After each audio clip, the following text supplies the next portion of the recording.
अस्सलामुअलैकुम दोस्तों, कैसे हैं आप। मैं हूं ज़ीनत जबीन सिद्दीकी और आप देख रहे हैं ज़ीनत द नरेटर।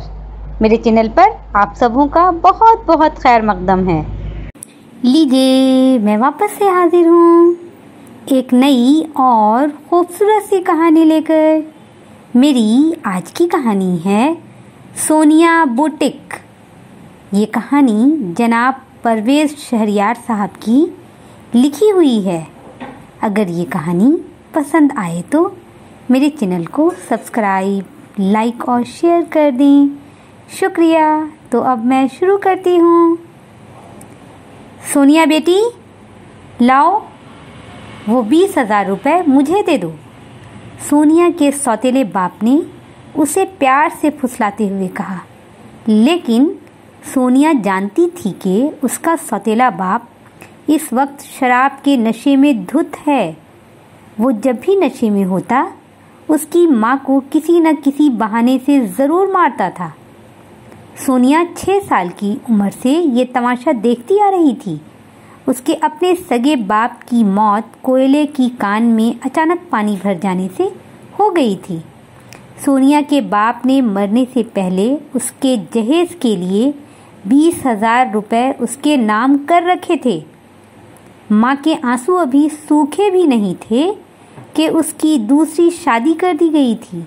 उसके सौतेले बाप ने चंद ही महीनों बाद उन 20,000 रुपयों की मांग शुरू कर दी थी।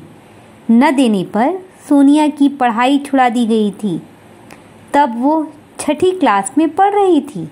लेकिन वो तो भला हो उस NGO वाली सुनीता मैडम का, जिसने उसे मोहल्ले के चंद और बच्चों के साथ पढ़ने की तरगीब दी और उसे national institute of open schooling से 10वीं क्लास के बोर्ड में बैठने की सलाह दी।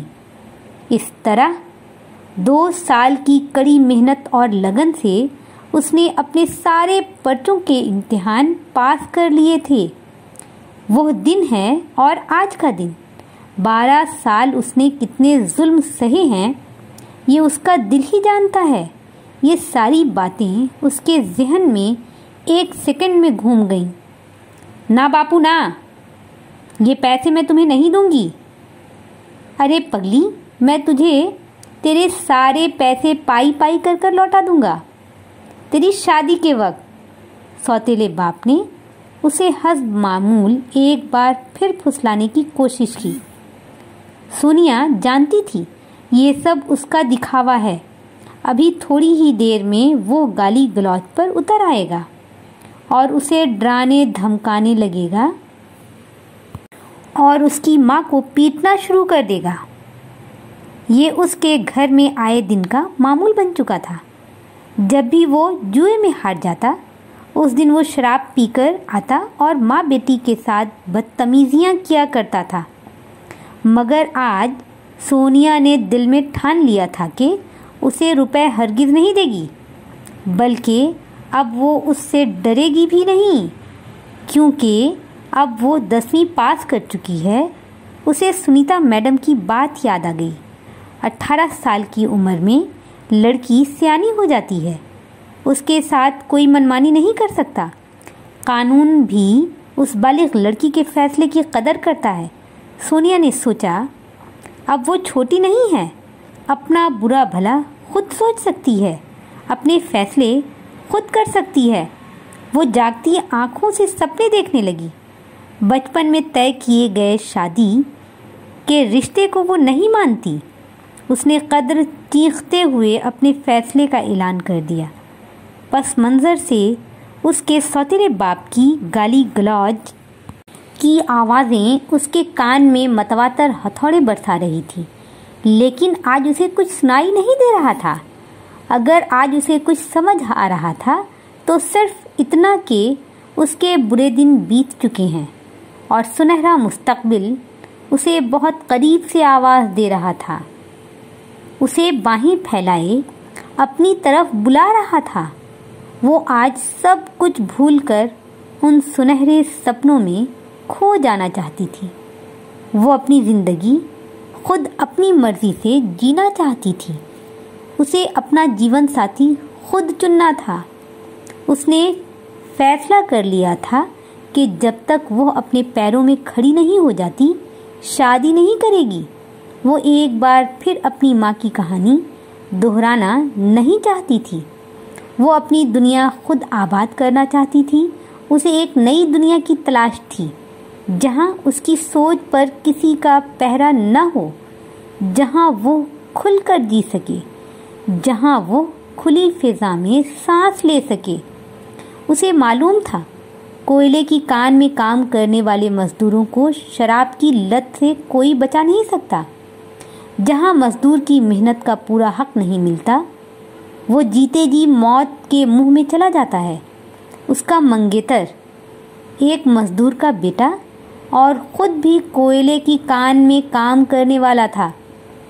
अचानक रोती बिलखती उसकी माँ की आवाज़ ने उसे चौंका दिया। अरे अभागन, अगर तू शादी नहीं करेगी तो उन रुपयों से आखिर करेगी क्या? क्या तू चाहती है कि तेरा बाप मारते मारते मुझे जान से मार डाले? उन रुपयों से क्या तू मेरा गोर कफन करेगी? सोनिया ने यकायक अपनी माँ पर उठे हुए सौतेले बाप के हाथों को मजबूती से थाम लिया। बस बापू, बस, बहुत हो गया।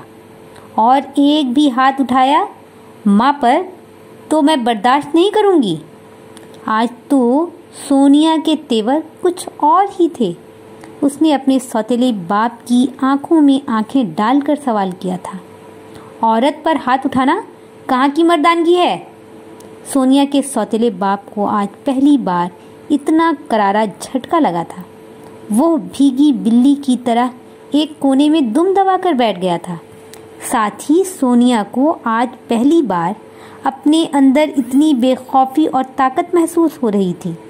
वो हैरान थी कि आज उसके अंदर ये तब्दीली, ये शक्ति अचानक कहाँ से आ गई। सोनिया को महसूस हो रहा था गोया एनजीओ वाली सुनीता मैडम उसकी पीठ पर खड़ी है और वो गुस्से के आलम में बोलती चली जा रही है। मर्द तो वो होते हैं जो अपनी बीवी बेटियों की दिल से इज्जत करते हैं, उन पर हाथ नहीं उठाते, उनसे रुपए नहीं मांगते, समझे? इस वाक़ये के चंद ही हफ्तों बाद लोग भीड़ लगाकर उसके छोटे से मकान के सामने खड़े थे। आज उसके घर में मामूल के बरखलाफ तमाशा ही कुछ और था।